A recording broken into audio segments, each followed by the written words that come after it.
Hello, friends. Hello, YouTube friends. Hello, Instagram friends. I think we're up and ready to go here. Just have to give YouTube a minute to catch up.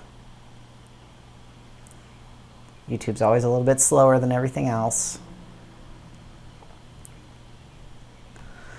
There we go. All right. So, hello, friends.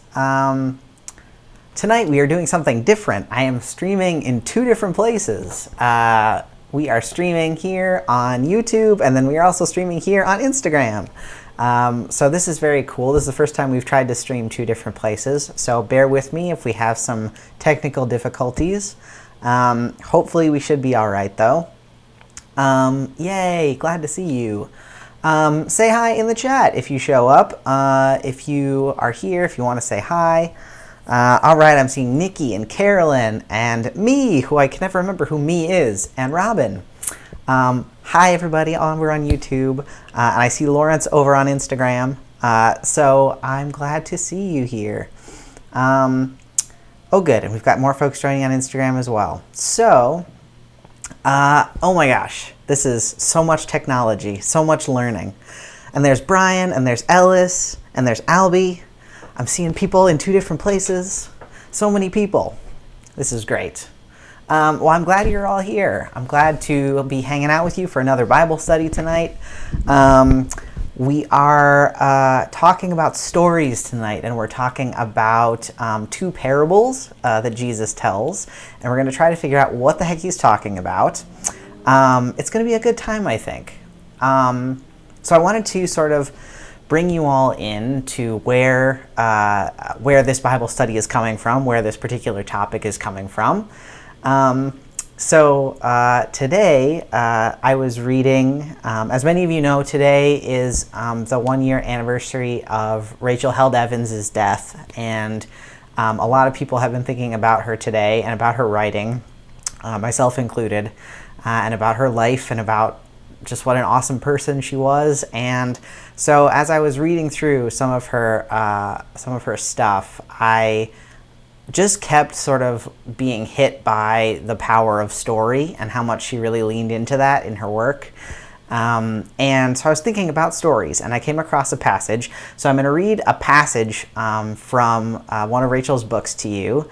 And then we are going to talk about stories and the way that Jesus uses stories and look at two examples of how that works. So that's the plan for tonight. So I think we're all here now and everything's set up, so we can probably get going. This is probably going to be weird I see Nikki is both on YouTube and on Instagram here. And it's probably going to be weird because you're going to be getting the Instagram video a couple seconds before the YouTube one just because of the lag. So if you're trying to watch both, it might be a little confusing, but good luck to you. So I want to read this passage here from one of Rachel's books. And this is from, I think a lot of people read Searching for Sunday. That was like a big one that I know people kind of really connected with, and I did too. And then there's A Year of Biblical Womanhood, which was before that, and that was about her experience looking at all the passages around women and gender in the Bible. And then she wrote this one, Inspired, which is specifically about her experiences with the Bible and her experiences trying to, so the subtitle is Slaying Giants, Walking on Water, and Loving the Bible Again, right? So this is all about like coming to love Scripture after you have gone through a period of like, what even is this thing? And how is it related to me, if at all? And Rachel kind of went through that. And she wrote this book, and it's a great collection of stories and thoughts about the Bible. And so I wanted to read you just a section here that is from her chapter called Gospel Stories, about gospel stories. Who would have thought? But she's talking about the good news, and what is the good news? Like, what is the gospel? What does that even mean?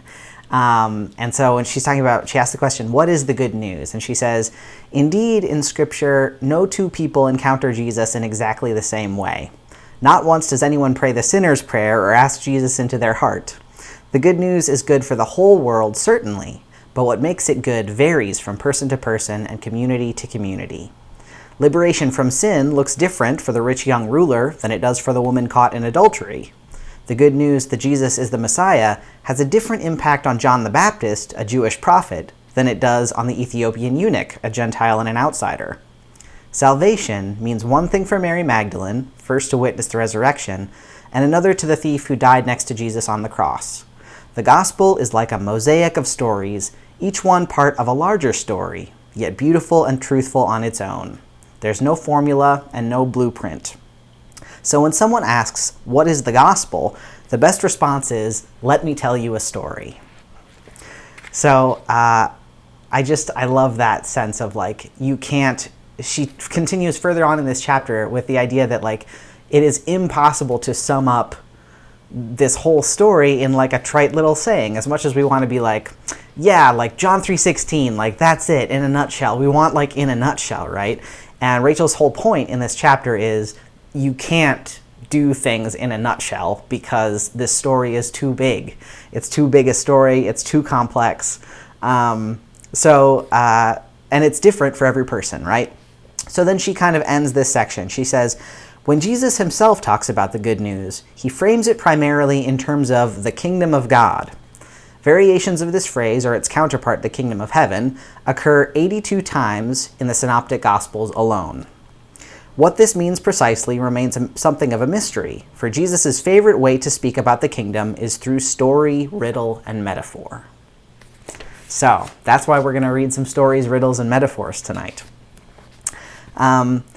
But the reason that I found this particular topic relevant to those of us sort of connected to the TMC community is because two things. One, because Rachel talks about the particularity of the story, like it's a universal story, but it comes to us in particular ways and places. And she uses that sort of stained glass window metaphor of things sort of coming together. And that's something that we talk about all the time at TMC, is the idea of our community being like a stained glass window where we're all different pieces coming together and we don't have to all be the same. We can create something beautiful while we're all very different. So that's where we're going with this whole thing tonight. Oh, good. I'm glad everybody's appreciating how good Searching for Sunday is in the chat. So yeah, that's where we are tonight. And before we get going, I should probably say something about TMC and what we're doing. As you all know, TMC is in the middle of a fundraising campaign right now, so I have to plug that and tell you to go to our website and click the support button to learn more about the work that we're doing and the way that you can help. We are almost to, let me look here, we are at 22% of our goal and we're trying to get to 30% before the end of tomorrow. So that's where we're at. So you can go to indiegogo.com/Transmission Ministry Collective and you can find out more, or just go to our website. So that's my plug for the night to our fundraiser and what we're doing. So let's actually get into our Bible text now that we've done quite enough preamble. We're going to be looking at two texts tonight. They're both metaphors and stories told by Jesus about the kingdom of God. So let me get my verses up here. Now, Instagram, y'all are not going to be able to see the verses up on the screen in the way that I've got them up on the YouTube. But the two texts that we're looking at tonight are Matthew 20, verses 1 through 16, and Matthew 22, verses 1 through 14. So two Matthew texts. So those are the two that we're going to be looking at tonight. We're going to start out with Matthew chapter 20. So if you've got a Bible near you, or if you have a particular version of the text you like, or a particular website you like to go to that, because we're going to start out with Matthew 20. So let me pull this up for you, and actually I'll put a link in the chat here on YouTube. I wish I could put a link in the chat on Instagram, but what are you going to do? Everything is new and fancy. So there we go, links in the chat on YouTube. So Matthew chapter 20 is what we're looking at, and starting verses 1 through 16 are the verses that we're going to be looking at. This story called The Laborers in the Vineyard. So the idea here is throughout this particular part of Matthew, Jesus is trying to explain something to the people around him, and instead of just being like, here's what I mean. Jesus tells a story. And this connects to what I was saying before about Rachel's point about like everybody wants the nutshell, right? Everybody wants to be just like, okay, tell me what it is in like 2 sentences or less. And rather than doing that, for some reason, God and Jesus in the Gospels really appreciates telling long-winded stories instead because you can't distill it down, right? It's too particular. It's going to mean something different to different people. And if you try to just give somebody a bullet point, that's not going to resonate with as many people as if you give them an entire story. If you give them a novel, right? It's a bullet point versus a novel. So Jesus wants to give us a novel, so we're going to take a look at it and see what we can figure out. So Matthew 20 is what we're looking at here. And as always, as we do in these Bible studies, if you are reading a different version from me and you notice there's like a weird difference in a word that you think might be important or just weird, let us know about it in the chat, either on Instagram or on YouTube, either way. We would love to know about it because translation matters. So Matthew 20 is where we're going to start. I'm going to be reading from the New Revised Standard Version, the NRSV, and we're going to go from there. Oh, good, and Albie says the lag is getting better. That's great news. Hopefully the internet will hold up for streaming in two different places.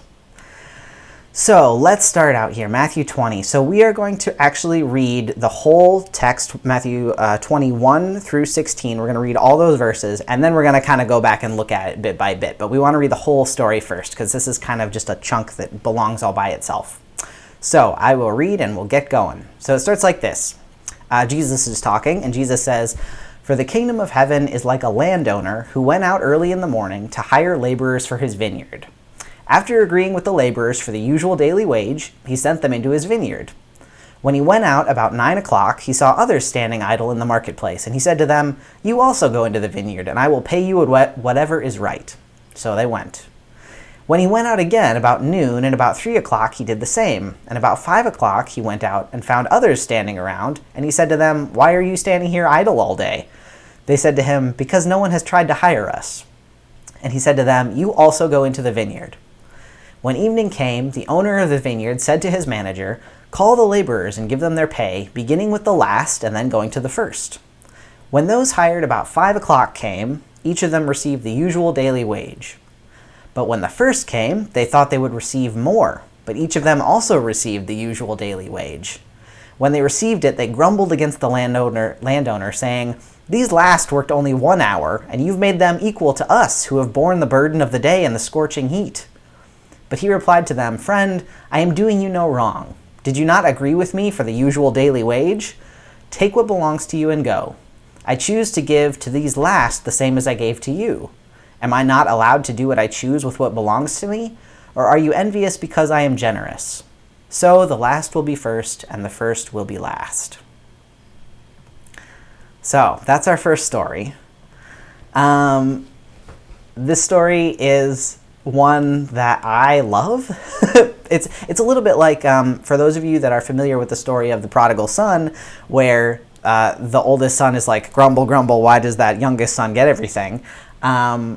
I have often read this story, and much like I kind of, my gut is to go with the oldest son, like, yeah, what the heck, why does the youngest kid get everything? Same in this story, when I'm reading this story, and I read that, like, the people that came and only worked for an hour get paid the full daily wage, I'm like, yeah, wait a minute, that's not fair. Like, there's something that's like, there's some inner sort of like 2-year-old that wants to be like, that's not fair, it's not right.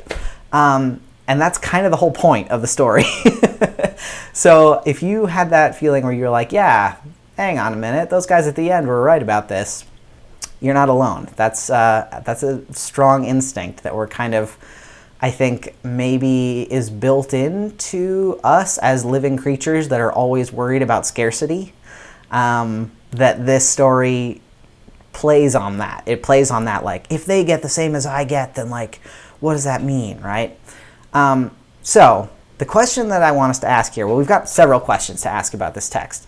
The first question I want us to ask is sort of overall, what does this text tell us about the kingdom of heaven or the kingdom of God? What is Jesus trying to say about how the world as God would have it works versus the way the world works now? What's different about those two things? So the first sort of, that's our big question. The first small question I want us to ask here is what do you think the first people that came to work in the vineyards, the ones that came right away in the morning, what is it, 9 o'clock in the morning? How do those people talk about this landowner after they walk away from this, after they go home that day? How do they talk about this landowner and who this landowner is? Versus, how do the people that came at the end of the day and got the full wage, how do they talk about the landowner? What kind of stories are being told in this moment? So that's the first question I want you to ponder for a second. Write in the chat, tell me what you're thinking. How do the people at the beginning of the day think of the landowner? How do the people at the end of the day think of the landowner? When they go home and they tell their significant others, like, you won't believe I got this job today and this is what happened. Do they see the landowner as a good person, a bad person? What's their take on this whole situation if they're telling somebody else? Meanwhile, I'm going to read the chat here. Ellis says, one thing I learned about this parable is that the daily wage was basically just enough to live on for a day, so the landowner is paying them what they need rather than what their work is worth. Interesting, Ellis. I love that.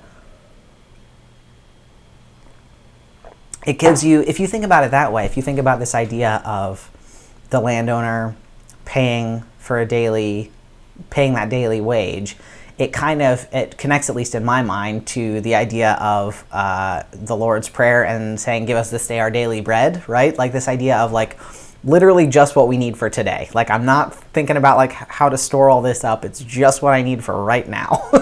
And that seems to be kind of what we've got going on here. There's one other thing you said there, Alice, that I want to tease out, but I want to wait a second in case anybody has any thoughts about how people tell stories about this landowner. I think the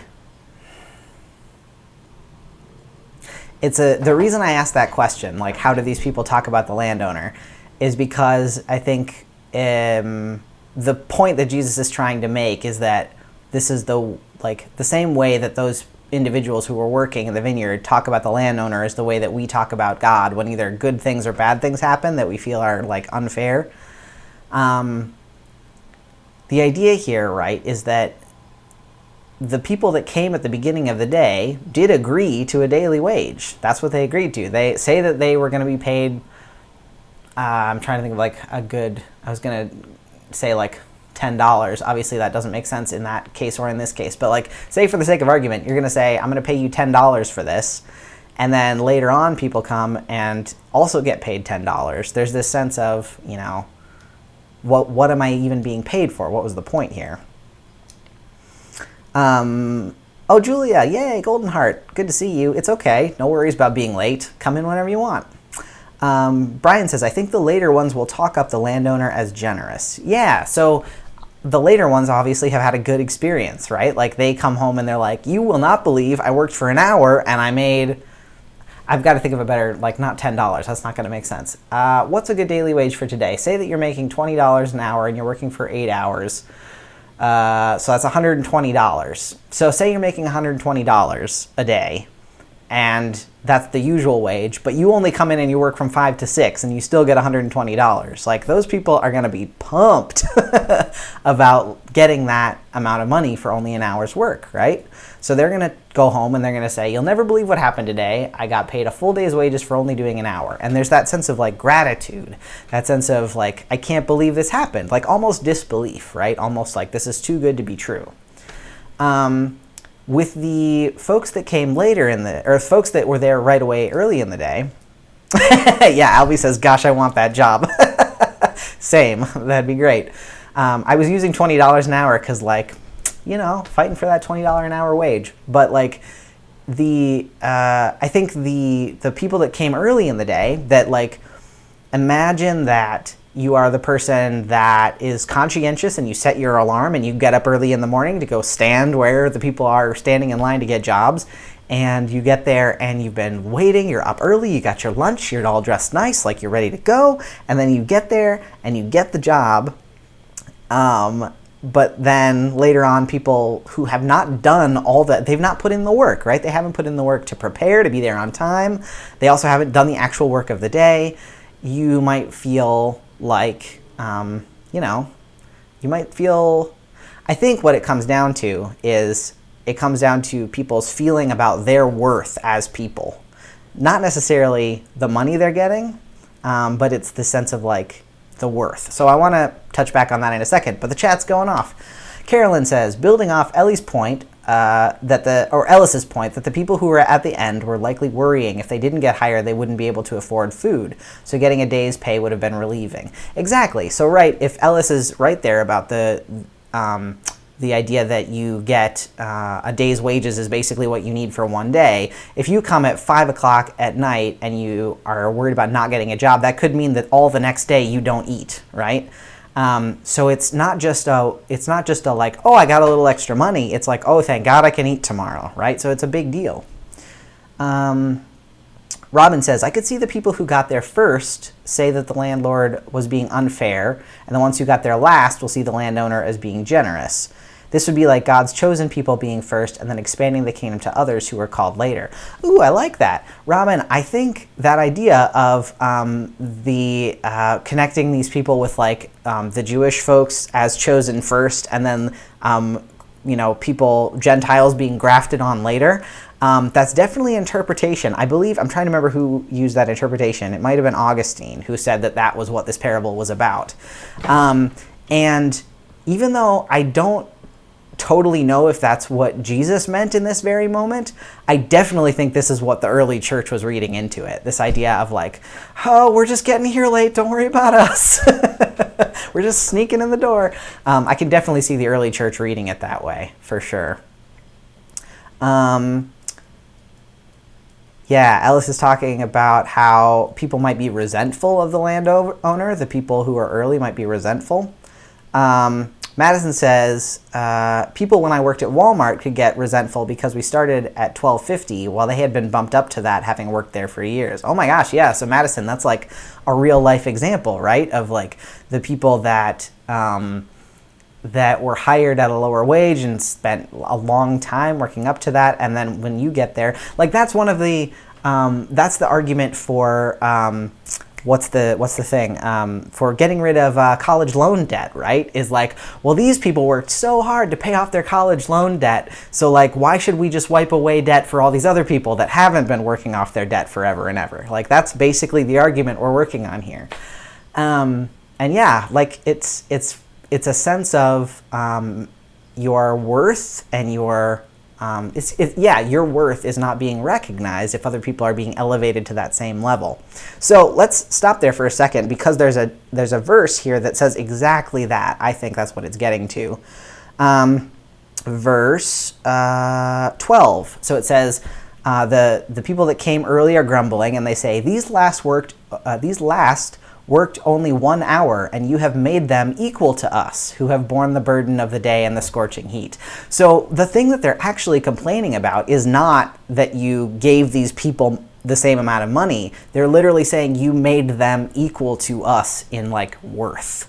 And that's the thing that they're concerned about. And I think that's exactly what we're doing, whether we recognize it or not, because we live in like this capitalist society that equates money with worth in like all areas. We get stuck in this thing where we think that the amount that we're paid is how much we're worth as people, as individuals. And so when somebody gets paid, when somebody comes in and you're starting at $12.50 and they've had to work up to $12.50 for 2 years, they go, wait a second, you're telling me that I wasn't worth $12.50 in the beginning? Like, it's that sense of worth that kind of gets all rumpled up with people. Julia says, we put our worth in money, which is not good. Yeah, that's kind of what we're getting at here, it looks like, is that we get that sense of money being the most important. Oh no, it looks like we're buffering on the YouTube channel. Hopefully it's not too bad with the lag. We'll have to see. Yeah, Ellis is also saying, what a great real-world comparison. Yeah, I love that you brought that up, Madison. Thanks for sharing that with us. Albie over on Instagram says, don't we want to not care or be compassionate toward the late workers as well? We can't know what kept them from being on time. What if their child was ill or their parent passed away? Exactly. So I think we kind of see that reason in the passage itself, right? So the landowner comes out and he says, The landowner comes out at 5 o'clock and he says, "Why are you standing here idle all day?" And they said to him, "Because no one has hired us," right? So the landowner goes directly to like the point. The landowner kind of says, like, "What's the deal? Why have you not been able to be hired yet?" And the fact that the workers are like, "Well, we've been here and nobody's hired us," right? It kind of takes that blame off the workers. It's not like they're saying like, "Well, we've been slacking off all day," or whatever. I think it's kind of like going towards what you're saying, Albie, about like there are good reasons that people don't have enough. Like, not good reasons that they're good, but I mean they're legitimate reasons why people don't have enough, and it's not their fault. And I think this passage is an example of that. It's kind of trying to say like, look, there are people that don't have enough, and they're like, they need help in some way, whether it's just giving them what they need or giving them the ability to work for what they need or whatever it is, and it's not their fault that they don't have those things yet. And it's good to me that Jesus is sort of recognizing that even within the story. Ella says, "It's not something we should get down on ourselves for. The whole culture is built around telling us that our worth is the money we earn. We need to work on unlearning that, but giving ourselves grace." Exactly, Ellis. I think that's a good point, that like, if we are in a position where we are judging ourselves for attaching our worth to money, yeah, it's important to recognize that that was something that we were taught, right? It's not something that is inherently true or something that we have to feel bad about. It was something that we were taught, and that means it's something that we have to unteach ourselves. We have to unlearn.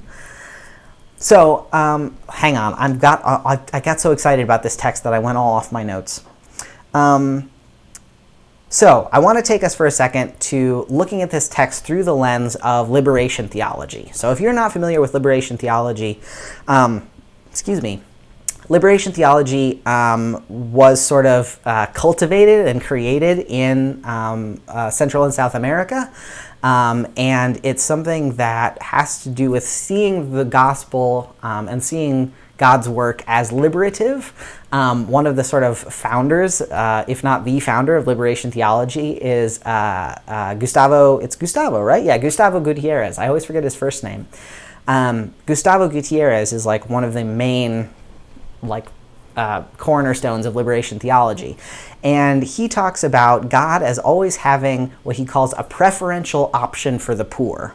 So God, not only does God keep a lookout specifically for those who don't have enough, but he also says that the poor have a specific window into who God is that other people maybe don't have.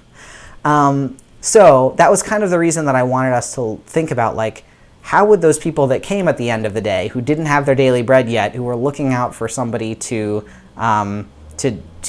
provide that for them, how would they see this landowner differently?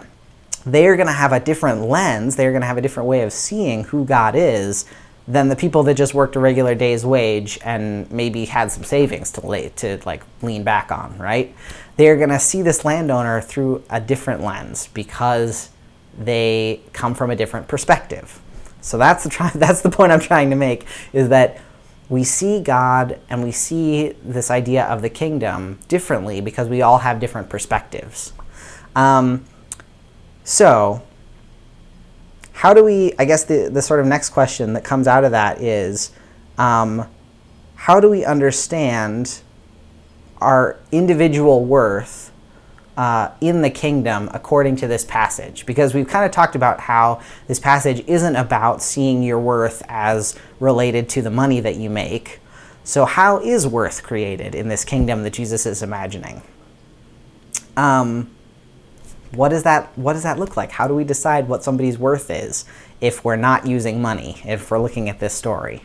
How do we decide that? Julia, I see you've got that question about chapter 22. Yes, we haven't gotten to 22 yet. We're going to move to that in just a minute, but as soon as we get there, we will swipe over to your questions there. So how do we decide on what our worth is? How do we figure out what our worth is in this kingdom that Jesus is imagining? If it's not based on money, what is it based on? looking at this text, are there any clues to help us figure out what somebody's worth is based on if it's not that? I'm just re-looking at the text here.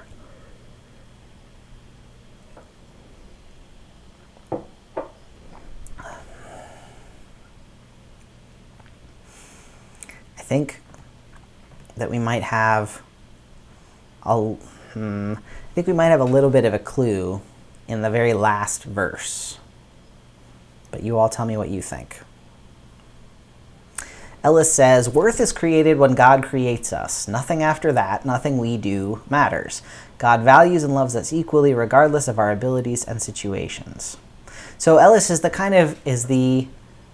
it seems like what you're saying is that worth is inherent in sort of being made in the image of God, right? It seems like that's kind of what you're saying. Like our worth is created or our worth is in our being made in God's image. And then everything after that is kind of what it is. Is that what you're saying? Tell me if I'm wrong. Carolyn says, based on general existence. Robin says, based on being in the field. Brian says, based on our ability to love one another. Yeah, I think those are all interesting options. I love Carolyn and Robin. It seems like you're saying the same thing. This idea, like your worth is based on the fact that you exist. Like your existence is enough to have worth. And I love that you're tying it into the metaphor there, Robin, with being in the field. Like the fact that you exist out in the field is what gives you worth, whether or not you've been there for an hour or a whole day. I love that. Ellis, okay, cool. So I did get that right in what you were saying. Yeah, I think you're all kind of in this. You're all kind of in this groove that makes sense. This idea of like your worth is based on the fact that you exist. It's not about what you do. And I tend to agree with you. Obviously, I'm not here to like tell you what the right interpretation is. That's not my job. But I agree that I think there's something about the very fact that we exist that gives us worth. I think from like a humanist perspective, that's sort of like, that's that idea of like the very fact that we are human beings means that we have some inherent worth. I think when we look at it from a Christian perspective, it's that sense of like, because we are made in the image of God, we have worth. Two things that I want to just put out there to complicate this possibility. Not because I think it's wrong, but because I think there are a couple things that we have to take into account when we think about this. The first thing is, how do we think about the worthiness of the rest of creation? Because if we're thinking about human beings as the only ones made in the image of God and that's what gives us worth, does that mean that the rest of creation that isn't made in the image of God doesn't have worth? So that's something that we have to take into consideration. The second thing that I think complicates this is, Ellis, you said worth is created when God creates us. Nothing after that matters. God values and loves us equally, regardless of our abilities and situations. The wrench that I want to throw into that possibility is this wrench from Gutierrez, when Gutierrez says that some people, because of their particular perspective, have a view of God that is clearer, or have a way of understanding God that is clearer. And I wonder how we would understand that difference if everything after creation is equal. Like, how did we end up with some people that are like saints, you know, like that really get it somehow, if nothing after that matters? So that's sort of the second monkey wrench that I want to throw into this. Now, again, not to say that I think you're all right. I think you're right in that like our very existence and our belovedness gives us worth. But I think those are two questions that we have to wrestle with if we want a deep answer to that question of what makes us worth love or worthy of being, if that makes sense. Carolyn says, can our worth change given the first will be last and the last will be first? So, okay, that was the verse that I wanted to go to, is the very last verse in this section. The very last verse is Jesus kind of, it seems like almost a sum up, right? He finishes talking, the landowner says, are you envious because I am generous? And then Jesus says, so the last will be first and the first will be last, right?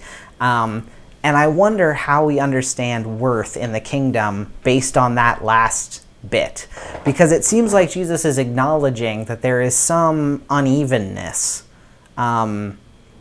in existence, and that God is going to find a way to flip that, which still then seems to create another imbalance, right? So I love this idea of the last will be first and the first will be last, but does it then cause an imbalance the other way? Like, how do we understand that?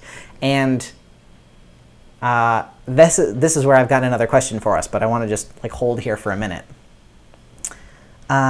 Julia says, God loves all things, therefore I think all creation has worth. Yeah, I think maybe that's another way of putting it, rather than just our identity as being made in the image of God gives us worth. Maybe what if our identity as beloved beings gives us worth, in which case all of creation is beloved. So that's definitely a way to resolve that monkey wrench. Brian says, I think it's anything that God creates, people, land, fish, birds, animals, all made in the image of God, thereby giving everything worth in their eyes. Yeah, so that's another way of thinking about it.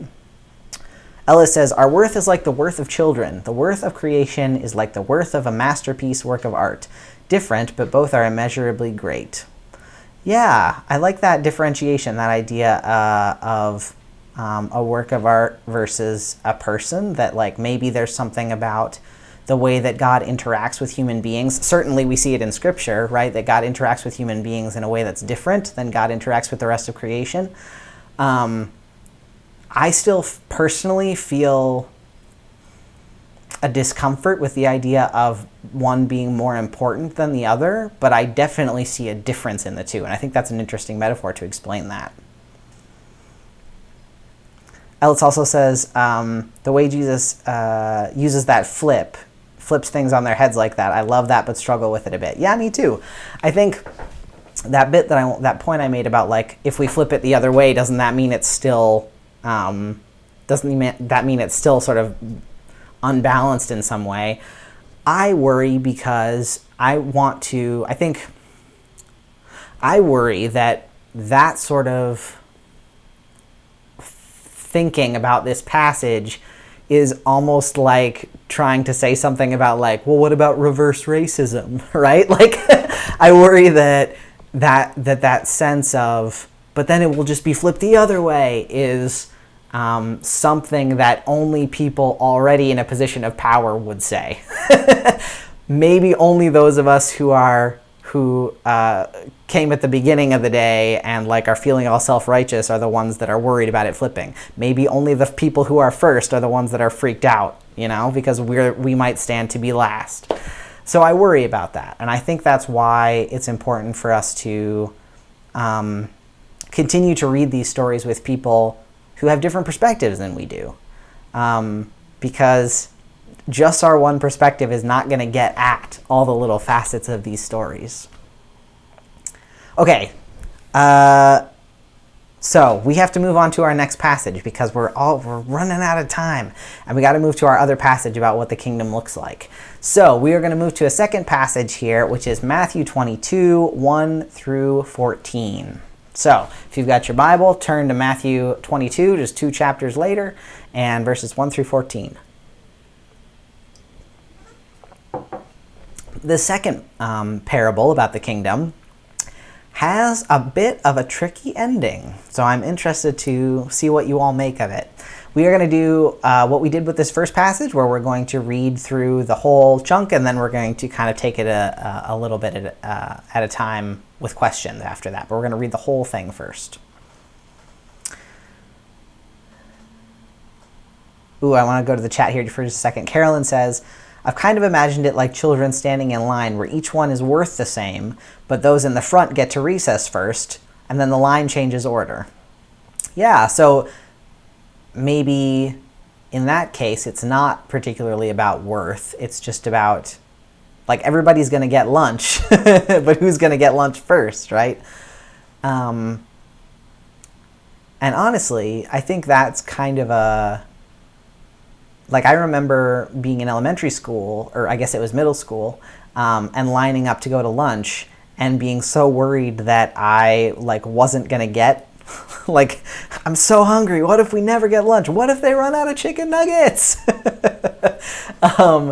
I think maybe that's kind of how we live right now, is that we're all afraid that they're going to run out of chicken nuggets. And Jesus is like, no, you're still going to get chicken nuggets. You just got to be patient. So maybe that is what it's like. Maybe it's not you don't get anything. It's just you're still in line. You just got to wait. In which case, that is completely legit. I think some people, myself included, could do with practicing a little bit more patience. All right, let's go to our Matthew 22 chapter. So Matthew 22, 1 through 14 is what we're going to be looking at. So this is called the parable of the wedding banquet. Once more Jesus spoke to them in parables, saying, "The kingdom of heaven may be compared to a king who gave a wedding banquet for his son. He sent his slaves to call those who had been invited to the wedding banquet, but they would not come. Again he sent other slaves, saying, 'Tell those who have been invited, look, I have prepared my dinner. My oxen and my fat calves have been slaughtered, and everything is ready. Come to the wedding banquet.' But they made light of it and went away, one to his farm, another to his business, while the rest seized his slaves, mistreated them, and killed them. The king was enraged. He sent his troops, destroyed those murderers, and burned their city. Then he said to his slaves, 'The wedding is ready, but those invited were not worthy. Go therefore into the main streets and invite everyone you find to the wedding banquet.' Those slaves went out into the streets and gathered all who they found, both good and bad, so the wedding hall was filled with guests. But when the king came in to see the guests, he noticed a man who was there not wearing a wedding robe. And he said to him, 'Friend, how did you get in here without a wedding robe?' And he was speechless. Then the king said to the attendants, 'Bind him hand and foot and throw him into the outer darkness, where there will be weeping and gnashing of teeth. For many are called, but few are chosen.'" So, we got a lot of questions about this particular passage, I bet. Especially that ending. It feels like it's going to be such a nice story, and that it ends with such a wild ending. So, here's the first question I want us to ask about this passage, this story. This is something that I didn't even know was possible until I heard a sermon when I must have been like 17 or something, and our pastor preached a sermon on the story of the unjust judge, which is another parable that Jesus tells, and it basically is about this judge who is unjust, right?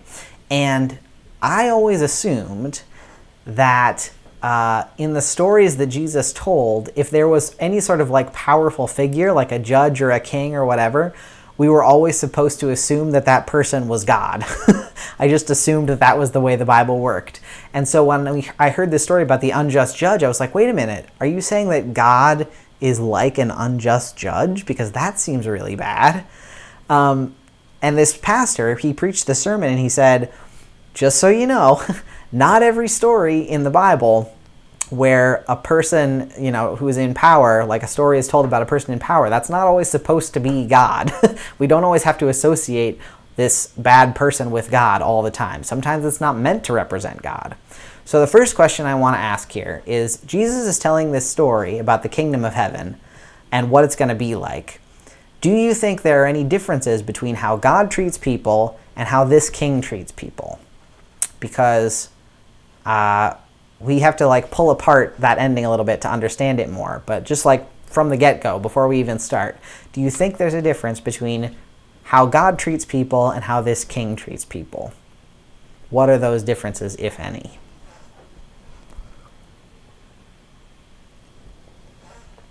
I want to go back to my text here.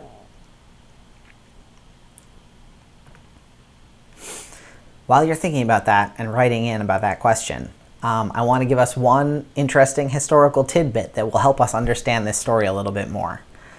So the historical tidbit is that at wedding banquets at this time in the ancient world, in this time and place, the way it worked was kind of like, I've seen this in movies. I've never actually been to a place that does this, but sometimes you'll see in movies people will go to a fancy restaurant and it turns out that the restaurant has a dress code that you have to wear a jacket and tie for the guys, and the restaurant, like the people at the restaurant will be like, oh, this is like, we have a dress code, you have to wear a tie and a jacket, but you can rent a tie and a jacket from us, right? I've seen that in movies before. I don't know if that's a thing that actually happens in the real world, but apparently something like that was true in the ancient world where Jesus lived. That if you were going to a banquet, the person who was throwing the party, especially if it was a wedding banquet, would provide the wedding robes that you were supposed to wear. So the idea here is not that there's this person who came to the banquet who like couldn't afford a fancy robe. That's not what's going on. What's going on is he would have been able to come to the banquet and the servants would have said, okay, here's your wedding robe, are you ready to go? And this person would have refused to wear that wedding robe. So that would be more like what's going on here. It's not that this person couldn't afford nice clothes. It's that this person specifically would have said, no, I don't want that wedding robe that's provided. I'm just going to wear what I want to wear. So that's the little historical detail that might further complicate our story a little bit. Robin says, I don't think God would have punished someone who followed the call and came. Yeah, it's kind of interesting, even with that little historical tidbit about the robe. It's interesting to think that somebody would come to a banquet and then refuse to participate. That's just kind of weird. And that God would, like, if God called and then they showed up, that there would be like this extra step, right? I think that's what's confusing about this story, is that God puts out a call and people show up, and then there's like an extra step in between showing up and the end of the story. Carolyn says, this isn't very relevant, but I feel like the food would have been cold by the time the banquet happened. Yeah, if everybody's wandering around getting all their robes on, it might take a while. Oh, look, we've got the Catholic Church somehow got into the chat. Well, thank you to the Catholic Church for commenting.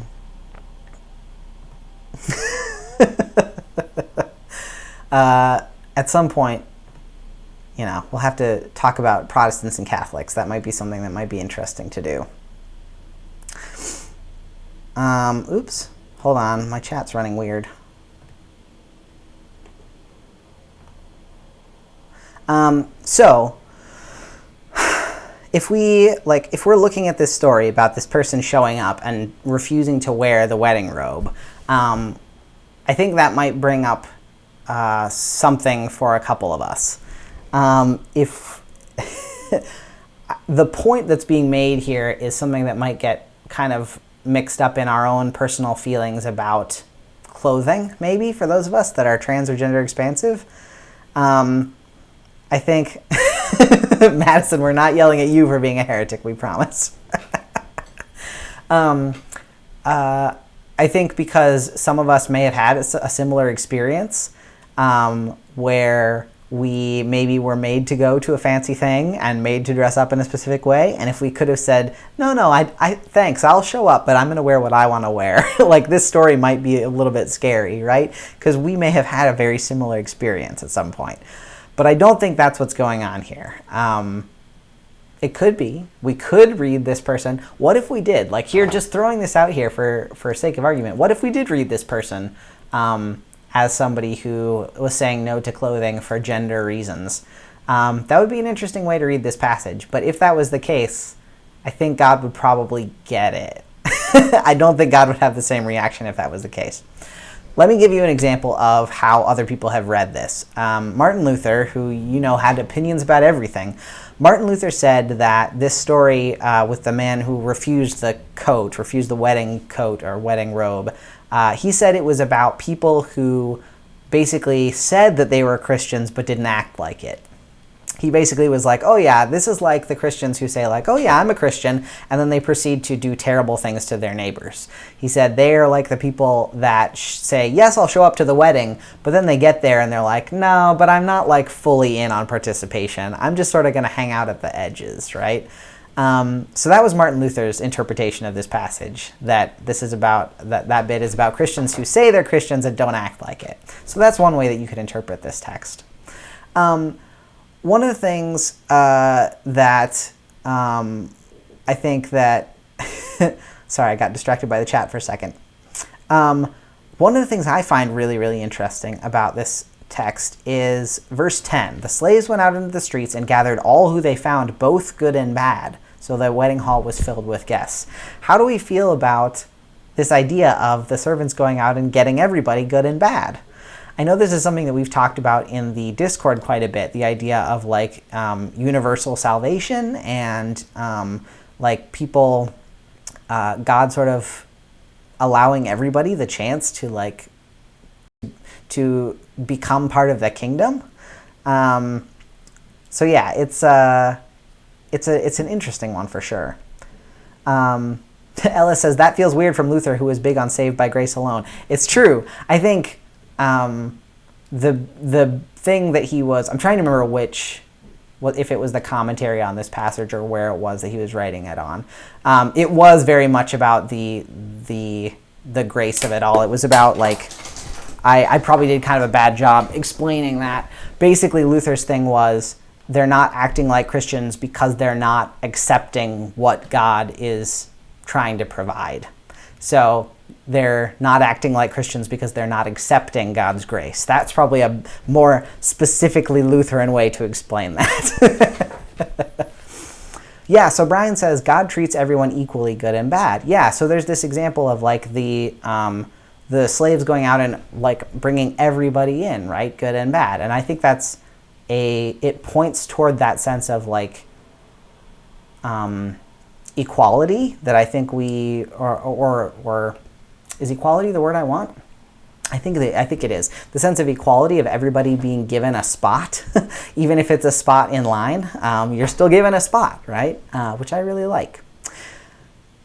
The sort of last thing I want to just barely touch on is the last verse 13, where the king said to the attendants, "Bind him hand and foot and throw him into the outer darkness, where there will be weeping and gnashing of teeth." I want to just touch on that for a second, because the first time I read this, or even just today when I was reading it, I've been so sort of like steeped in the Christianese, like Christian language, that when I read the outer darkness where there's wailing and gnashing of teeth, I immediately went, oh, hell. He means hell, right? He's thrown into hell. I'm worried about us jumping to that conclusion, because I don't know if that's totally what the gospel writer is meaning here. I don't know if that's what the gospel writer is meaning. I don't know if we said, oh yeah, hell, like the burning fiery place where people are tortured forever and ever. I don't know if the gospel writer would be like, yeah, that's it. This idea of being in the outer darkness, being sent away from the wedding banquet, and that there is mourning there and maybe anger there in some way. I wonder, I guess I kind of, as a thought experiment, I wonder if we didn't have any concept or idea of hell like drilled into us, what would we imagine that this place would look like?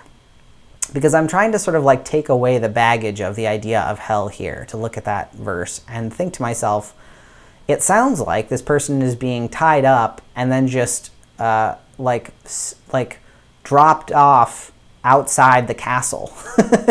It's this idea of like the party's going on inside, there's a bonfire, everybody's rejoicing and celebrating, and this person is tied up and then just sort of like set outside where all the people who are sad and angry about not being able to get into the party are. It's not like they're being thrown into a pit of fire to be tortured forever. It's like they're being tied up and just put outside. And to me, it makes me wonder where this sort of outer darkness is. Does God still show up there? And do people have a way back from there? All of those questions are things that are rolling around in my mind if I disconnect it from the sort of preconceived ideas I have about hell. Hannah says, the Message version actually says, tie him up and ship him to hell. Yeah, so that's exactly, like, that's a prime example of, like, the message, the idea with the message is that they're trying to get, like, the clearest modern example, right? And they already know that we're going to connect to this with the concept of hell, and so they just make that connection for us. But I'm wondering what happens when we decouple those two things. What if God is talking about, what if Jesus is talking about a different kind of, like, still, like, not good. Like, this person is sent out away from where God is. They're tied up. There are people who are sad and angry there. That all sucks.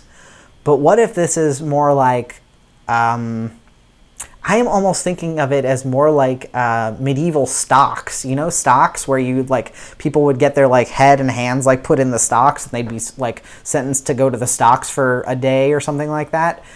It almost seems more like that to me. The sense of, like, we're going to tie you up and put you outside because you screwed up, but, like, we'll come out later and untie you and let you out. Like, there is no, I think the biggest difference here is that there is nothing about eternity here. There's nothing about a long time here. This is somebody being punished, but there's nothing here that tells us that they are now tortured forever eternally in hell.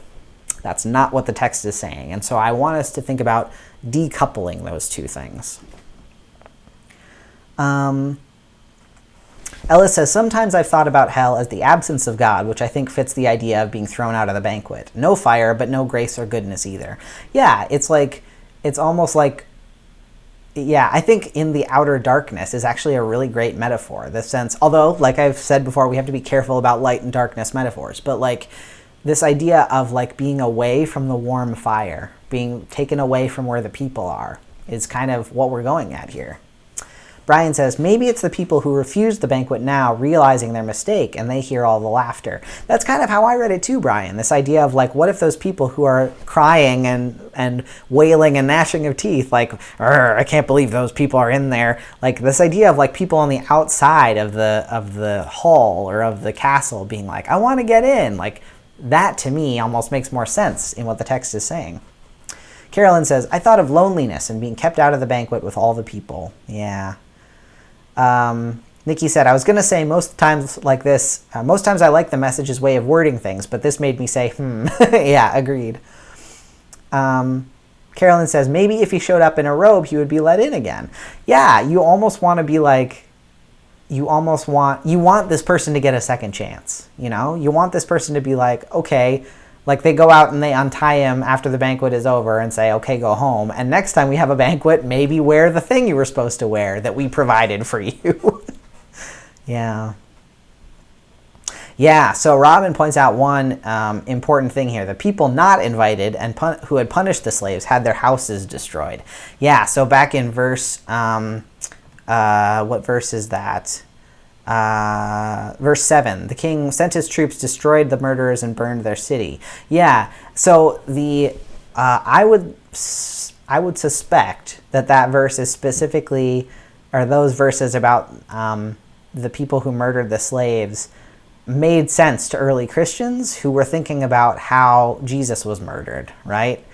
It would have been the early Christians thinking about how God sends God's own son. God's son is murdered, and this fear of retribution, right? I think maybe we don't think about that very much. That, like, if we have this story of an all-powerful God sending God's son to earth, and then that son is murdered by human beings, the next thing you would expect to happen in the story is that the all-powerful God gets pissed off and destroys everything, right? That would make sense in the context of the story. The fact that God doesn't do that is kind of wild and amazing. And so I wonder, I think this is kind of the last question I maybe want to ask about this text, and that is, what is the difference between the kingdom the picture that's being painted in this text, and the God that we know, and sort of the way, the sort of love and grace that we are extended? Because it seems like if God is supposed to be the king in this situation, humans did sort of murder God's son.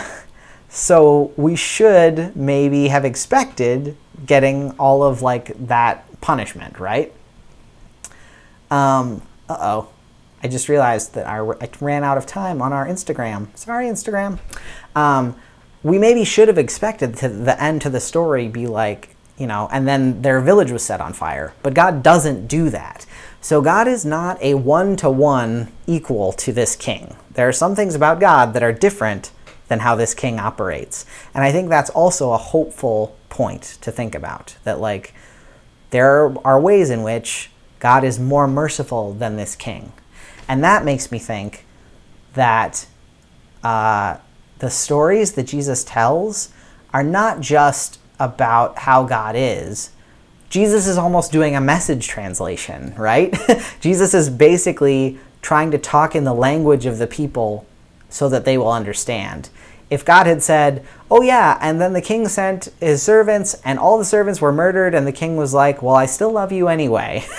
The people of Jesus' time would have been like, what? What are you talking about, right? So there's a little bit of a language thing here that I think is going on.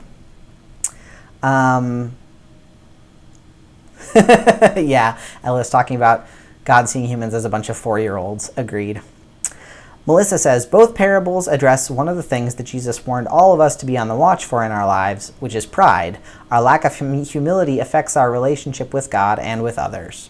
Totally. I think, yeah, both of these stories, that's a good way to sum them up, is that they both talk about like pride in our ability to work, to earn what we think we deserve, pride in our ability to either get invited to the thing, or pride in our own ability to not need God to give us a nice robe. Like, yeah, there's a lot about pride going on here. Ooh, Ella says, Jesus says the kingdom of God is like, not the kingdom of God is. Yeah, I think that's a great way of sort of explaining that difference. So that's where we're going to wrap up for tonight, y'all. What I really wanted to kind of get across tonight is that the reason we have so many different stories in Scripture and so many different parables that Jesus tells is because everybody is going to hear this stuff differently, which is why it's so important that we all read this together. Because Melissa's going to notice the thing about pride, and Hannah's going to notice the thing about like time out and how people are kind of like going through being treated like 4-year-olds, which we sometimes are. And like we all have a different perspective on what's going on here, and all of our perspectives are useful and good in creating this larger picture. So rather than saying the kingdom of God is a kingdom and like trying to put that all in a nutshell, it's okay to tell these stories. And we all have different stories to tell. And our stories add to the big story. So that's where I wanted to go tonight as we talk about stories. Thank you all for being here with me. This was a really nice time, and those were 2 difficult parables and 2 long ones, so I can't believe we got through them in about an hour. Oh good, Julia, I'm glad we tried to answer some of those questions. So before we get going, announcements as per usual. The announcements are, 1, the TMC funding drive is still going strong, and if you can help with the funding drive, that would be super great. We have how many days left?